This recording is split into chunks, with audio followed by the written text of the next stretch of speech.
Students here at East Tech promised a 10 o'clock walkout in support of Butler, but as that 0 hour approached, you could faintly make out loudspeakers urging them to stay in class, which is just about 4 or 5 blocks away at 71st and Denison. I don't know if you can see it. 900,000 of those shares have already traded hands, and the Cleveland Indians, well, they're down a quarter. A 2-story wood frame house. You can see part of the ceiling rafter of this house is stuck in a tree, and that means he's going to ride on I-71 and the interstates around here. Might have a little bit of problem. Just like this, filled with detailed and sometimes coded descriptions of Dowse's alleged crimes, because he lives just a few houses down this east side street, and there's a Cleveland squad car parked right there 24 hours a day. Why? Because that's Mayor Mike White's house. We're at the corner of Donald and East 74th Street on Cleveland's east side, where the fire department has opened up one of the hydrants here, put a special cap on it. It doesn't allow the water to run freely. Rather, it is a sprayer cap that the fire officials tell me actually just lets out about as much water as 2 or 3 garden hoses on full blast. Sprays the kids down, keeps them cool. They are duplicating this scene at about 30 or 40 hydrants across Cleveland, and they're going to be doing it from roughly 10 o'clock in the morning until 8 o'clock in the evening, as long as that heat advisory maintains an effect. Now, just to the other side of me here, Mayor Mike White is about to start a press conference. He's the one who calls for this. He said enough is enough. The kids are out there wilting. It is too hot. If they don't have access to a pool, well, then this is the next best thing. And right now, come here, Antonio. Antonio Gonzalez, right? Yes, sir. Antonio's a father in the neighborhood. He's got his 2 little children here. They've been playing in the sprinkler all morning. You were telling me this happened because of what happened yesterday. Tell me about what you called the running battle between the kids and the fire department. Well, the kids want to have fun in the neighborhood, and since the weather's been so hot and the sunshine, they want to get wet.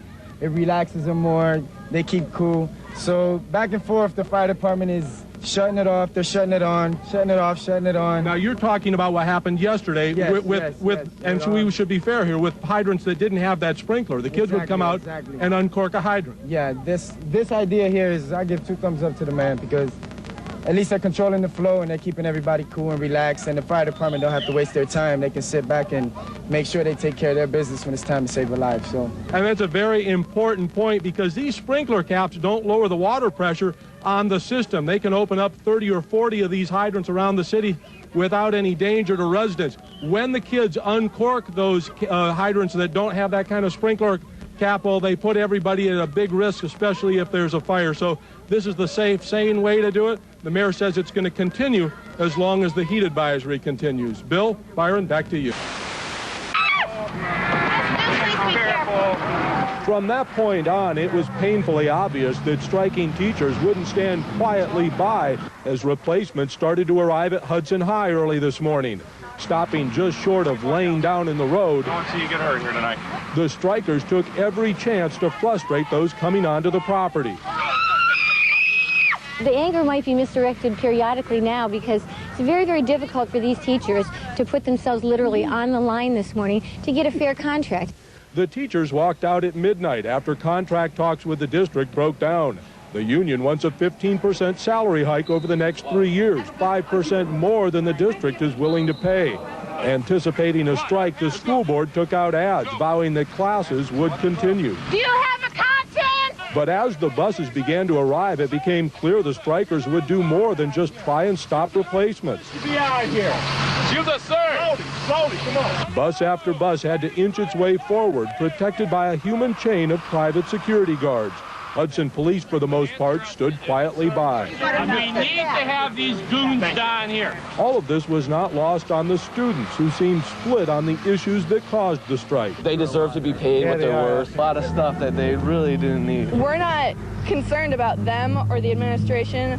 What we want is a good rest of our senior year. And Tom Neal, arriving to drop off his daughter Ashley, wondered if teachers hadn't lost sight of teaching by example. My thoughts and feelings are for the kids, and just as long as everybody just stays back and keeps cool.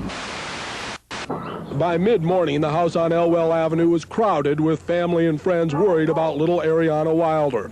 The 3-year-old was last seen yesterday about noon when the babysitter drove away with her. When Ariana's mother hadn't heard from the sitter by 6, she grew frantic. I know she knew what time I got off.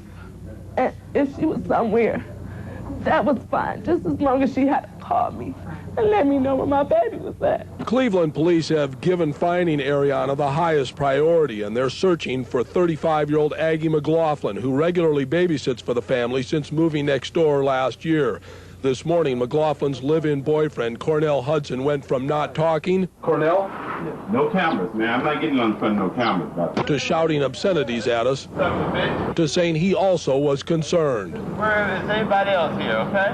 All right. But Hudson's cousin, the little girl's grandmother, wasn't buying it. You don't have no woman that you live with, or no man that you live with, and y'all doing the same thing and you don't know where nothing at.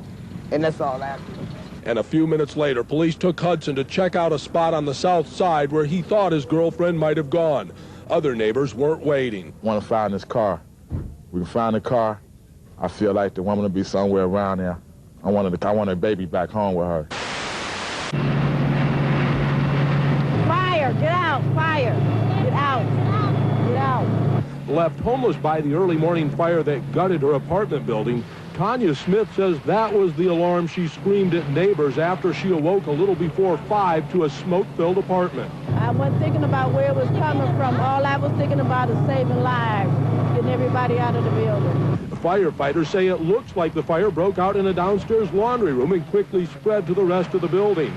And when they arrived, knocking the flames down became an impossible task. The main problem was the gas line. We never were able to get the gas shut off.